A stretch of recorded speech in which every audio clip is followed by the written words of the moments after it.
नमस्कार, संगीताज लाईफस्टाईल या चॅनलवरती तुमचं स्वागत आहे. आज आपण इथे कटोरी ब्लाऊजचे कटिंग करणार आहोत. 40-36चे ब्लाऊज आहे. तर इथे मी डायरेक्ट अस्तरवरती कटिंग करणार आहे. पहिल्यांदा आपल्याला पाठीमागच्या भागावरती मापे टाकून पाठीमागचा भाग कटिंग करून घ्यायचा आहे. तर इथे मी 1 मीटर अस्तर घेतलेले आहे आणि फोल्ड करून ठेवलेले आहे. बंद साईड आपल्या साईडला घ्यायची. इथे आपल्याला ब्लाऊजच्या पूर्ण उंचीचे माप टाकायचं आहे. तर ब्लाऊजची पूर्ण उंची आहे 15 इंच. त्याच्यामध्ये 1 इंच घेऊन इथे मी 16 इंचावर माप टाकून घेतले. शोल्डर 6 इंच घ्यायची आणि मुंड्यासाठी 6.5 इंच.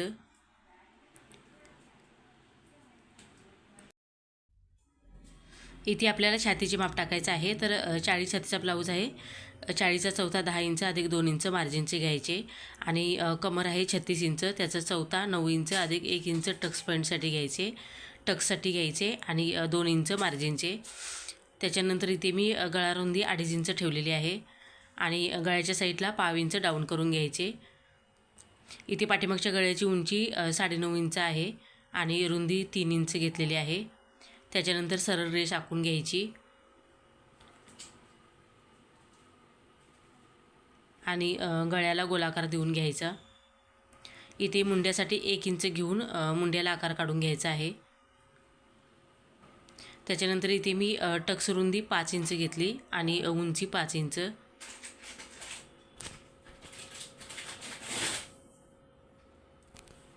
दोन्ही साईडून अर्धा इंच घ्यायचे. 1 इंचाची टक्स आली पाहिजेत.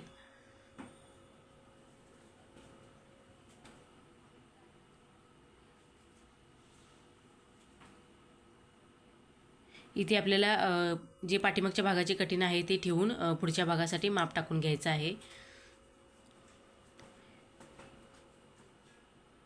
कटिंग आहे तसेच ठेवून घ्यायचे आणि साईडून आकार काढून घ्यायचा.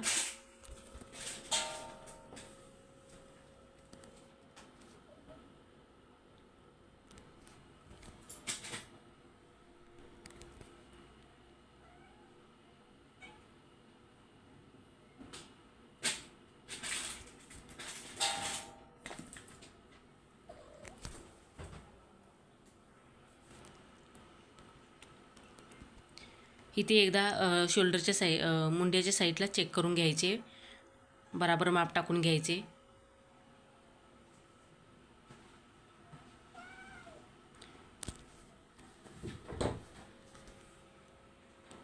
पुढच्या भागासाठी अर्धा इंचाचा आतल्या साईडून गोलाकार देऊन घ्यायचा आहे.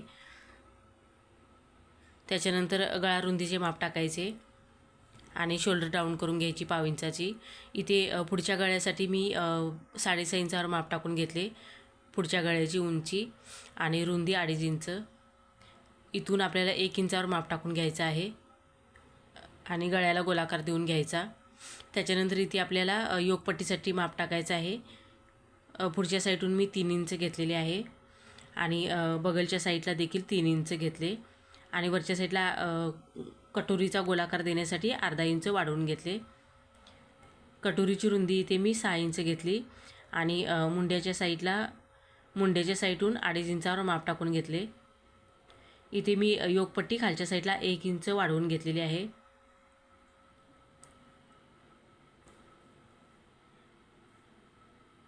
इथे पुढच्या भागाचे माप टाकून झालेले आहे. आता इथे मी कटिंग करून घेते.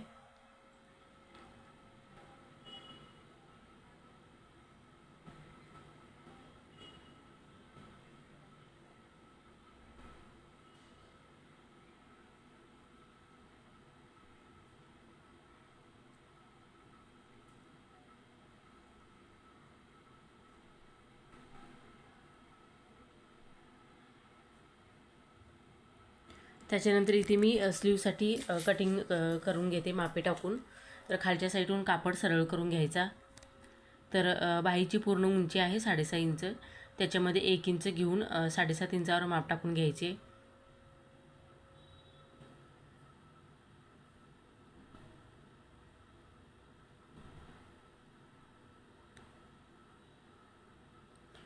इथून 1 इंचावर माप टाकून घ्यायचे आणि स्लीवच्या पाठीमागचा जो भाग असतो तो मुंड्याच्या गोलाईचा मापून घ्यायचा किती येतो ते. इथे 9 इंच आलेलं आहे, त्याच्या मापाने आपल्याला इथे माप टाकून घ्यायचं आहे. इथून मी खालच्या साईडला 3 इंचावर माप टाकून घेतले.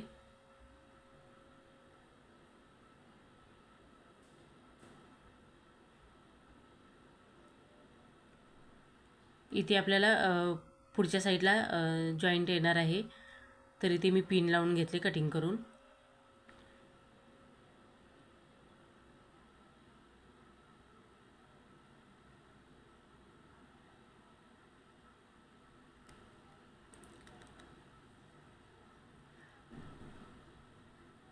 त्याच्यानंतर इथे कटोरी कटिंग करून घ्यायची आहे. तर कटोरीसाठी कापड कमी पडत होता अस्तर, तर मी इथे जॉईन करून घेतलेला आहे. उरलेला अस्तर होता तो.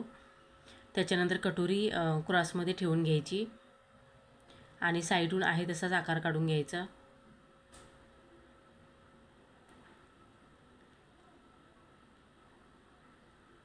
इकडून आपल्याला 1.5 इंच वाढवायचं आहे दोन्ही साईडून. त्याच्यानंतर इथून पाव इंचावर माप टाकून घ्यायचे आणि इकडून अर्धा इंचावर माप टाकून घ्यायचे. त्याच्यानंतर गोलाकार काढून घ्यायचा कटोरीचा. इथे आपल्याला टक्स पॉईंटसाठी कटोरीचा मध्य काढून घ्यायचा आहे. त्याच्यानंतर खालच्या साईडला 1.5 इंचावर माप टाकून घ्यायचे आणि वरच्या साईडला 1.5 इंच.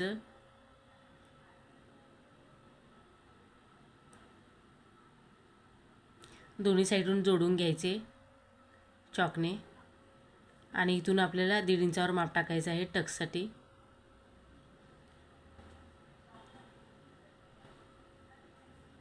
इथे कटोरी वाढवून झालेली आहे, कटिंग करून घेते.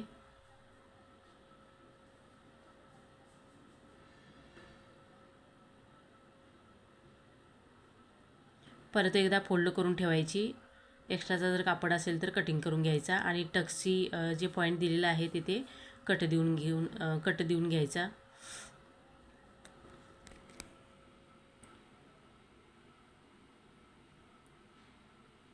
त्याच्यानंतर इथे आपल्याला ब्लाऊज पीसवरती ठेवून कटिंग करून घ्यायचं आहे, जे अस्तर कटिंग आहे ते.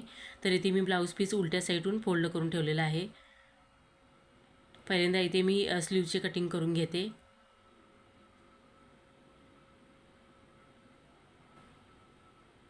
इथे पुढच्या साईडला कापड कमी पडतो, तर मी बाकीचे जे कटिंग आहे ते केल्यानंतर उरलेला कपडा आहे तो जोडून घेते. इथे मी बाकीचे जे कटिंग आहे ते ठेवून घेतलेले आहे. साईडून अर्धा इंच कापड राहील अशा पद्धतीने आपल्याला कटिंग करायचं आहे. तुम्हाला जर हा व्हिडिओ आवडला असेल तर माझ्या चॅनलला सबस्क्राईब करा आणि लाईक करायला विसरू नका, म्हणजे तुम्हाला नवीन व्हिडिओचे नोटिफिकेशन येत राहील.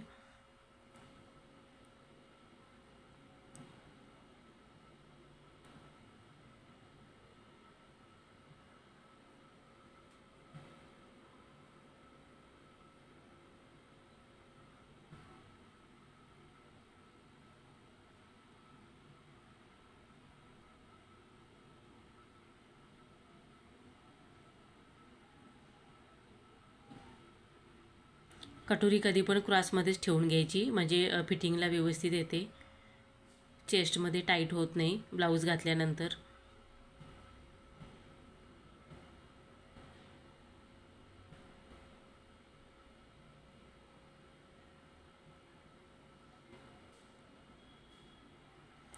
जे बाकीचा कापड उरलेला होता तो ब्लाऊज पीसमधील मी इथे स्लीवसाठी कटिंग करून घेतला त्याच्या मापाने.